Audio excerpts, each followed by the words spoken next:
On today's show, Nico Batum and Ty Lue undefeated in their Olympic exploits, and the latest with Kawhi Leonard. Going to be talking about it all on today's Locked On Off-Season Clippers.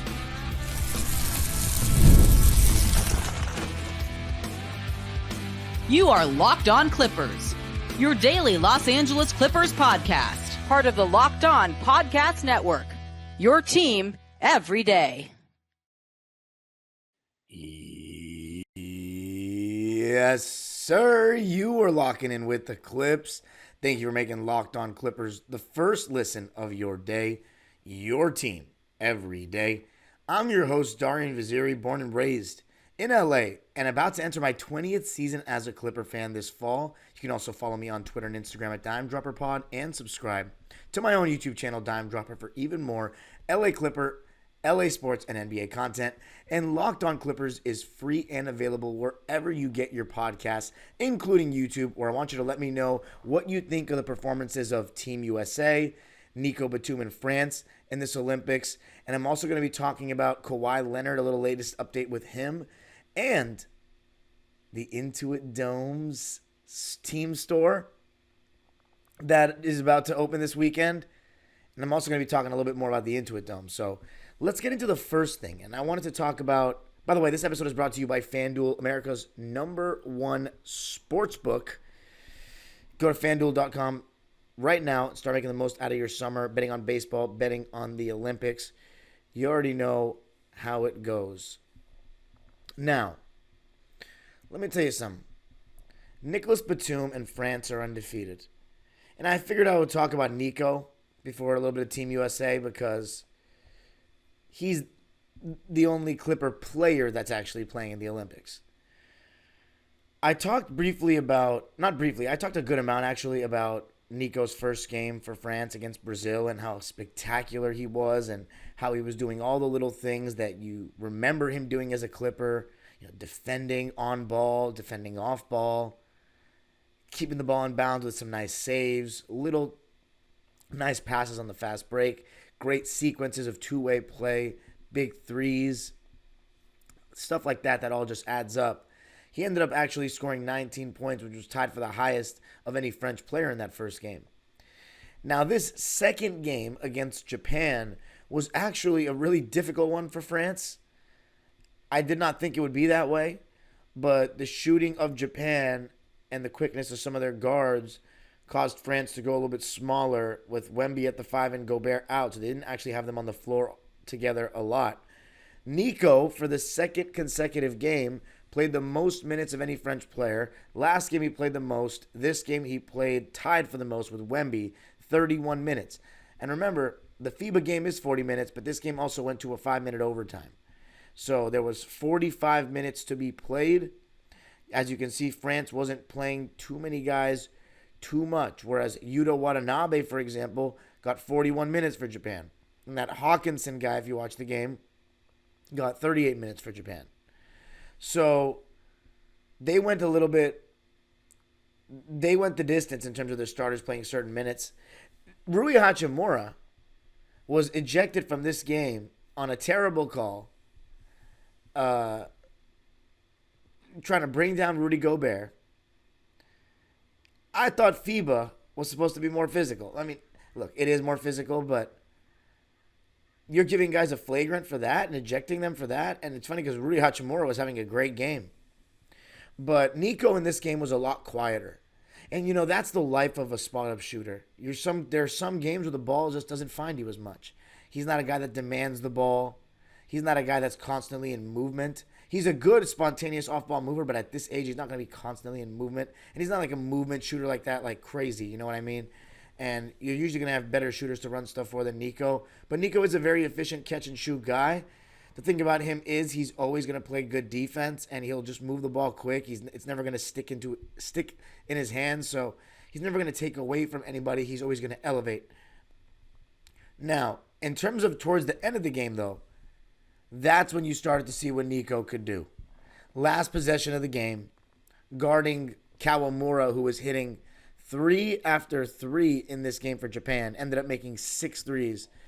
stayed in front, contested a three, forced overtime. And then in overtime, there was an incredible sequence where Nico was defending in transition.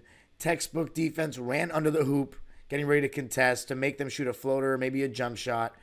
They kick it out for a transition three, and Nico still gets out there to contest, forces a semi-contested three on a fast break with numbers. So those are the little things that don't go into the stat sheet. Those are the little things that make Nicolas Batum so valuable and why he helped us make our first ever conference finals in 2021, defeating all odds by beating that Utah team in those last two games without Kawhi, and of course, making it past the second round, which so many said we were never going to do. 94-90 was the final for France, but here's the thing. It was a complicated game. They were down by 4 with under 20 seconds to go, or was it under 30 seconds? And Japan fouled Strazel, the point guard for France, on a three-point shot, and he ended up making it. You can debate whether or not it was a foul, but hand is on the shooter as he's going up. In the NBA, that could easily be called, and you're up by 4 points. You cannot be getting that close to a shooter. You cannot. You got to have a little bit more ability in your free throw game. So that gave France all the momentum because remember, they're playing at home. But I'm just really happy with the way Nico's playing overall. I'm not saying he's going to be a guy that gets 30-plus minutes next season for us or anything like that, but I would expect him to get 20-plus. The fact that we have another big forward again, somebody that we can play small ball with, I mean, I really can't wait to see the potential of a Kawhi, Derek Jones, Nico, Harden, Batum lineup. Yes, you'd have Nico playing the center and then Kawhi behind him, but Derek Jones and Kawhi, that's a lot of length, size, and great defensive awareness on that back line. And then Nico as well. I mean, when you get him and Terrence Mann involved at the point of attack, even Derek Jones at the point of attack, I don't know what I like more about Derek Jones' defense. His point of attack on-ball defense or the way he can rotate around the basket and cover ground so quickly. I don't know. It's going to be entertaining to see. I can't wait for the first Derek Jones lob from Harden or whoever it may be, but it's going to be most likely Harden at the Intuit Dome in front of the wall. That place hopefully should erupt. Can't wait for the schedule announcement. Who are we going to be playing in our first game at this new stadium? I mean, that's going to be iconic. Please, for the love of God, do not make it the Lakers. I mean, that would be really whack for us Clipper fans that you schedule a game against the Lakers so they can bring 40% plus. Maybe, is it still going to be 60% plus?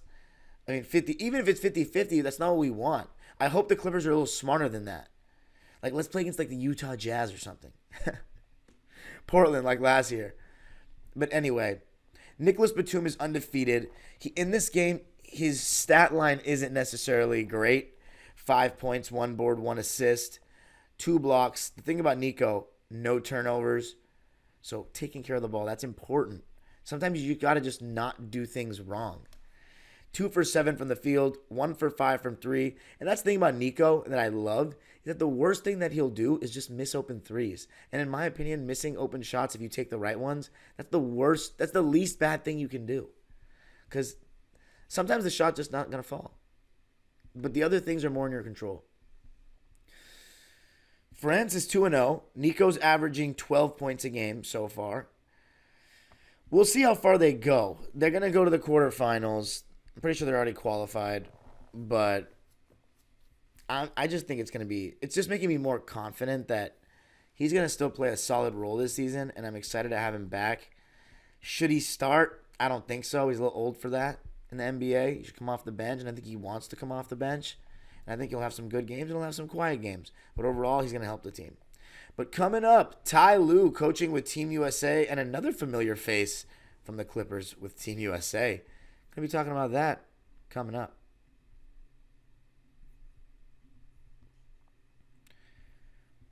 I got to tell you a little something about FanDuel. Right now, you can go to FanDuel and bet on any sport. But the thing is right now, the sports, they're not that many of them going on as during the fall, winter, and spring. But baseball is in full swing. You've got the Olympics. This is a great summer for sports. And FanDuel lets you keep the sports going. And this summer, FanDuel is hooking up all customers with a boost or a bonus daily. That's right. There's something for everyone every day, all summer long. So head over to FanDuel.com and start making the most out of your summer. For the NBA, there's some interesting ones. For me, I think one of my favorites is the Western Conference winner. The Clippers are in the bottom 5 right now, plus 2,500. Hammer it. Why not? Why not? To do all that, head over to FanDuel.com. FanDuel, official sports betting partner of Major League Baseball.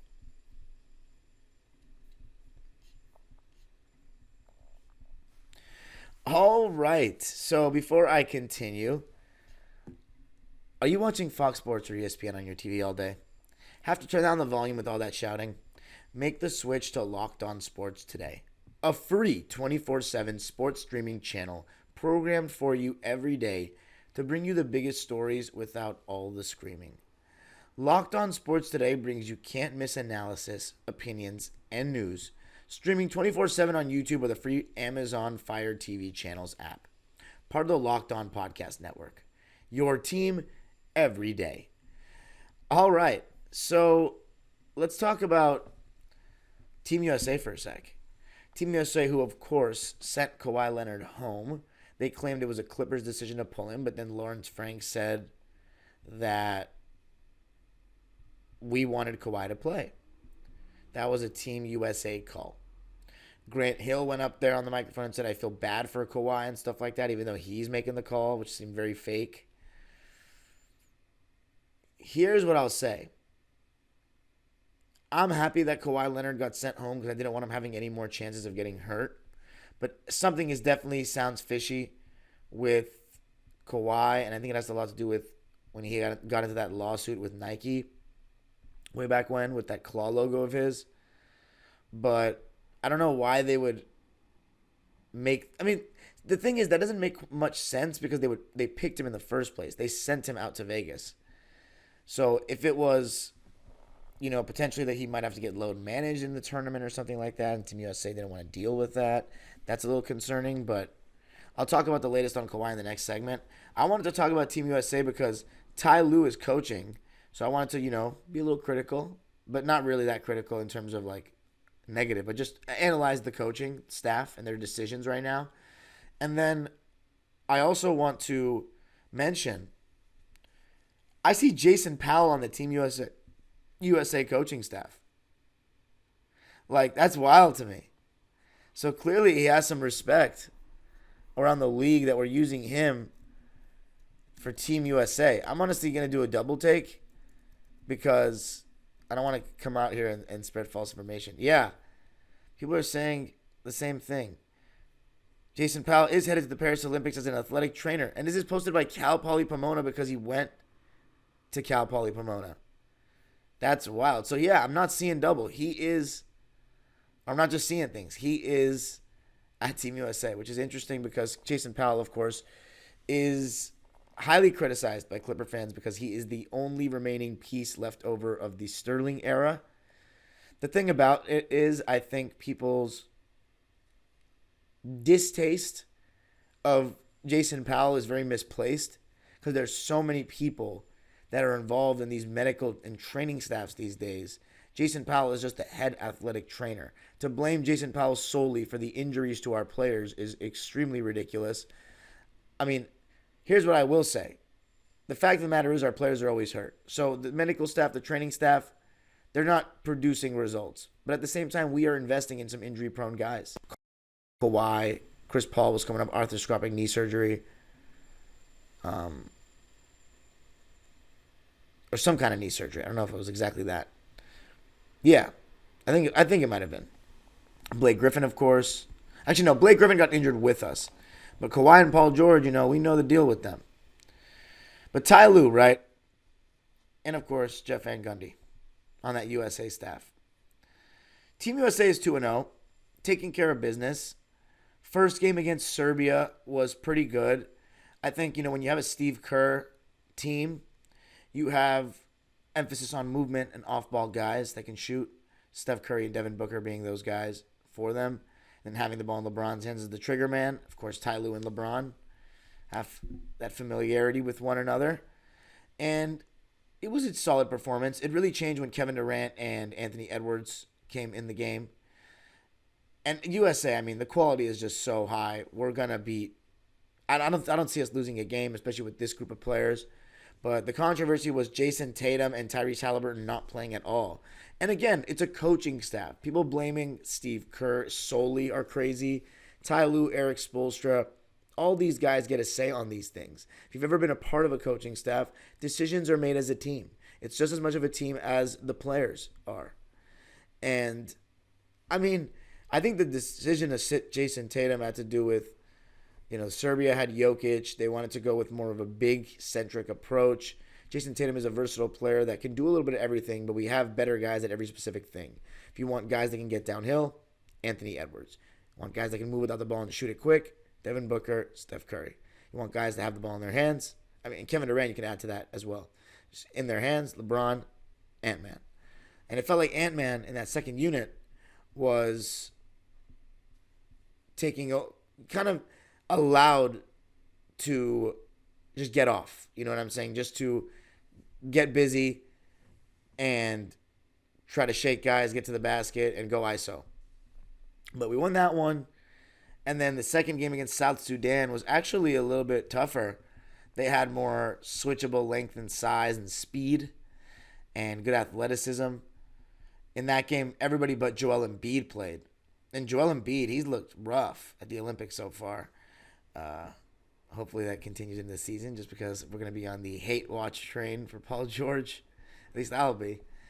But everything was just going so slow when it was going through Embiid. He was moving lethargically, throwing some lazy passes. He wasn't very good in that first game, and he hasn't been good in the preliminary games either, and he didn't get minutes at all in the second game. But I thought the ball movement was pretty good. Outside of Ant-Man and LeBron, I think they were ball pounding a lot. But Devin Booker, Kevin Durant, the Phoenix Suns guys, funny enough, are playing very well, and Bam Adebayo played well. So overall, I think Team USA has been good. I think Ty Lue's doing a good job. You see him doing some interviews before second half and stuff like that. I think they had him doing the interview yesterday for the game. So it's going well. Of course, I'm always rooting for USA and Ty Lue. It would have been cool to have a Clipper player playing in the Olympics for sure. I would have been able to talk about the games in way more depth because we would have a player playing. But so far, so good, in my opinion, for the coaching staff. I think people are always going to be overly critical of coaches in basketball and coaches in sports, but especially in basketball. And if you're talking coaches when it comes to this much talent with Team USA, I mean, that's insanity to me. Like, coaching does matter, but you have this level of talent, like, go out there and get it done. You guys can figure it out. You have some people believe that LeBron James is the highest basketball IQ in the history of the game. So if that's the case, like, bro, come on. You have Steph Curry and Kevin Durant out there. They're high IQ players. Tyrese Halliburton's no slouch. So even Tatum is, he's not low IQ at all, but compared to other stars, he can be questionable at times. But he demands his respect. He's won a championship.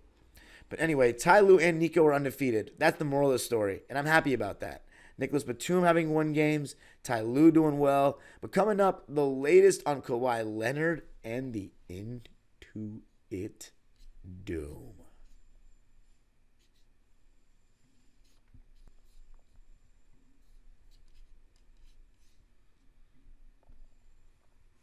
All right. Back here to talk about the latest on Kawhi and the Intuit Dome. But before I do that, I have to say, I just found out that it is my 2-year anniversary for Locked On Clippers host. So, I mean, it feels like 2 years. I wouldn't say it's flown by, and I wouldn't say it has felt like more. It's felt like 2 years. It's been a pleasure, to do this show and to talk about my favorite team on a nightly basis, on a daily basis. I'm really appreciative of everybody that listens and that tunes in regularly, and especially the people that I don't even see comment, and they'll come up to me at the arena and say, I listen to you every day and stuff like that. The people that follow me over to Dime Dropper, my own channel. I mean, I got to thank Locked On. You know what I'm saying? Like, Locked On has given me all this opportunity, and it's really an absolute blessing to do what I love Obviously I do other things as well, but it isn't easy. I mean, I can't lie. It isn't easy to think of always things to talk about when it's not the season, and to consistently produce episodes and do all the editing and release it and do all that. But it's worth it because I love you guys. I love Clipper Nation. I love this team from the bottom of my heart. And why would I stop doing this? So, let's go. On to year 3, baby. Appreciate everybody that's listening and helped grow the show. On the YouTube side, we've gone from literally 200 subscribers when I took over the channel from Chuck and Will to over 5,000. Again, you can always listen on audio. I know everybody seems to love the YouTube these days, but you can always listen on audio. When you can't listen on YouTube, we are available wherever you get your podcasts. But let's talk about Kawhi real quick. And it's not much, but the real news is that I saw him working out on social media with USC head coach Eric Musselman. So you know what? He's doing hoop workouts. He's getting in shape. It's good, honestly, to me. Thank you, Grant Hill. That's how I see it. Thank you, Grant Hill, that he's not playing. So he's going to be fully healthy for the Intuit Dome, which brings me to the Intuit Dome. Ladies and gentlemen, we are so close to the grand opening for Bruno Mars. I will not be in the building. Nothing against Bruno Mars. He definitely has some bangers, but I will not be in the building. The official capacity for the stadium is 18,000. It is opening in 2 weeks. It is going to be so special. I mean, I talked about the Halo board. I haven't seen the Halo board turn on yet, though. I will be doing a tour on August 11th, 4 days before it opens. And I'll be posting a video on my YouTube channel. The Intuit Dome is ready for opening. This is special. This is incredible. I'm just excited to see the block Avalon and see how it comes along. Because right now there's nothing there, but they were saying they're going to build some bars around it. I'm excited to see the plaza and how it's used, how many fans actually congregate for games outside that. The community court, how often people play pickup. Might have to jump into a game or two myself. We'll see. Hopefully no cameras. I'm just kidding. I'm not afraid of anything. But you never know. Stuff, you pull up, you have a bad brick, someone catches you, posts it all over the place. But nah, it's okay. It'll be interesting to see that. I'm just excited. I'm okay with waiting for the season. I don't need the season right now. I really love the summer. I don't take it for granted, even though the business ain't booming the same way for someone like me who does so much with basketball. I get to relax a little bit. I get to focus on myself a little bit more. And I would say for you to do the same thing. Like, if you consistently make watching the Clippers or whatever team you support a part of your schedule, like, enjoy the summer. Like, enjoy having more time to yourself and all that. Like, it's important. Can't always be so stressed and dedicate so much time to these guys, even though we do because we love it so much. But, man, I can't wait to try the food at the Intuit Dome. The churros. Oh, man.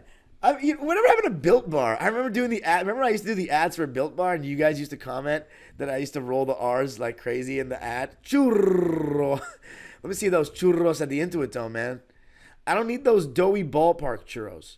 I'm starting to get over those. I used to love those as a kid, but now they're just so tough. Those ballpark churros.